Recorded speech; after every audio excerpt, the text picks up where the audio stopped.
আমি কৃতজ্ঞতা আদায় করছি বাংলাদেশের সমস্ত শ্রমিক সমাজের প্রতি।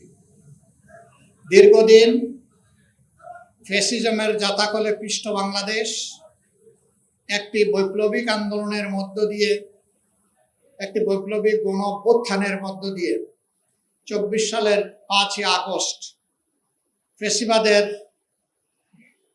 যারা প্রতিভূ ছিল তাদের হাত থেকে মুক্তি পেয়েছে। এই আন্দোলনে যারা অংশগ্রহণ করেছেন, জীবন দেওয়া লোকদের শতকরা 62 হচ্ছেন শ্রমিক,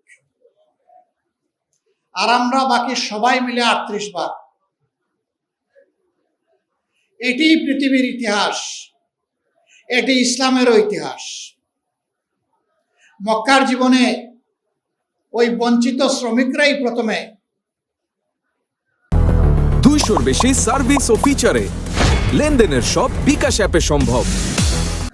নবী করিম সাল্লাল্লাহু আলাইহি ওয়াসাল্লামের দক্ষিণ হস্ত হিসাবে বুক টান করে দাঁড়িয়েছিলেন। কোনো নির্যাতন তাদেরকে ঈমান থেকে খারিজ করতে পারেনি। তারা ঈমানের পথে অটল ছিলেন, অবিচল ছিলেন। বাংলাদেশের স্বাধীনতা যুদ্ধেও একই ঘটনা, 90-এর গণ আন্দোলন দেখেছি, সেখানে একই ঘটনা, 24-এর গণবিপ্লব গণ আন্দোলনেও একই ঘটনা।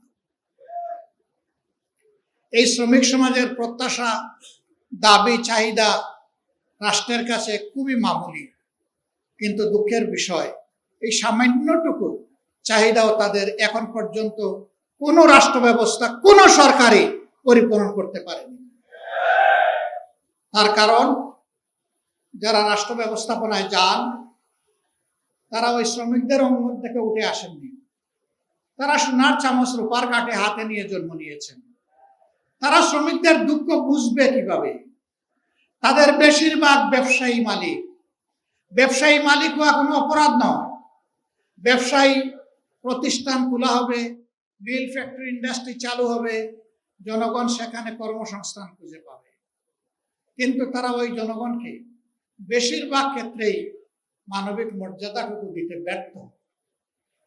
তাদের এই নোংরা অ্যাটিটিউডের কারণেই রাষ্ট্রীয় দায়িত্বেও যখন যান তখন একই কাণ্ড কারখানা তারা করেন।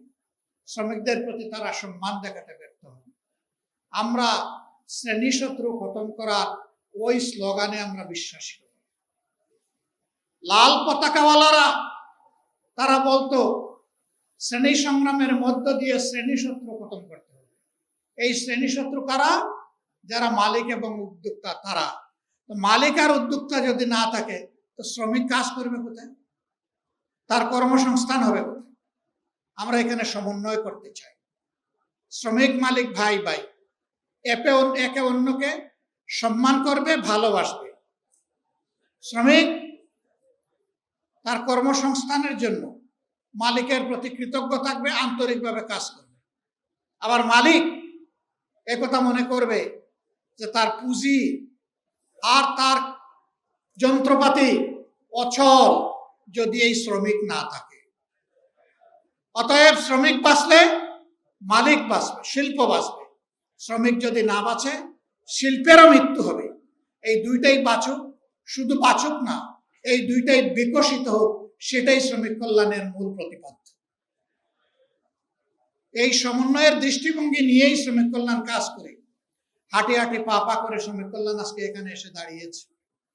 বিগত নির্বাচনে জাতিকে আমরা বলেছিলাম নেতৃত্ব আমরা তরুণ এবং যুবকদের হাতে তুলে দিতে চাই। আপনারা দেখবেন জামাতে ইসলামী থেকে যারা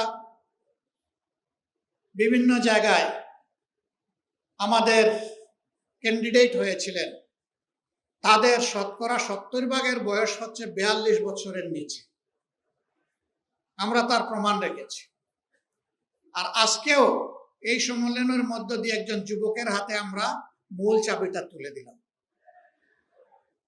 আমরা চাই যৌবনের এই শক্তিটা জাতি গঠনের কাজে লাগুক।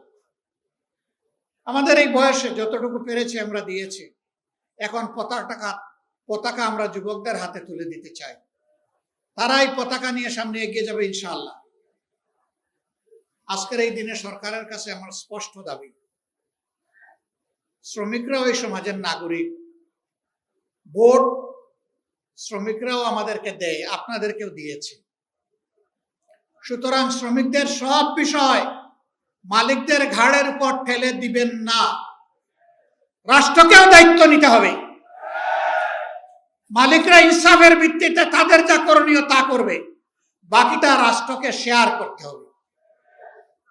শ্রমগণা এলাকায় কোনো বিশেষায়িত হসপিটাল নাই, দুই একটা সাধারণ হাসপাতাল থাকলেও সেইগুলা চাহিদার তুলনায় কিছুই না।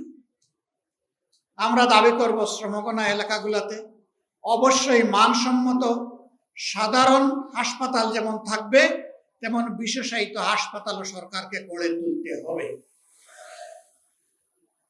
এবং শ্রমিকদের চিকিৎসা সঙ্গতভাবে এর ব্যয়ভার সরকার এবং মালিক পক্ষকে শেয়ার করে বহন করতে হবে। কারণ শ্রমিকদেরকে যা বেতন ভাতা দেওয়া হয় তা দিয়ে পেটের জোগানি হয় না, চিকিৎসার খরচ বাঁচাবে করতে।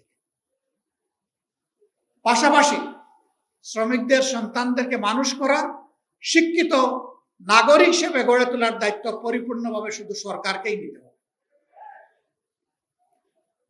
মালিকের ছেলে মালিক হবে, শ্রমিকের ছেলে মালিক হবে না। রাজার ছেলে রাজা হবে। আমার একজন শ্রমিক ভাইয়ের ছেলে কি প্রধানমন্ত্রী প্রেসিডেন্ট হওয়ার পথে কোনো নিষেধাজ্ঞা আছে? আমরা চাই সেই শ্রমিক বন্ধুটি ভাইটির ঘর থেকে আগামী দিনের প্রধানমন্ত্রী বের হয়ে আসুক।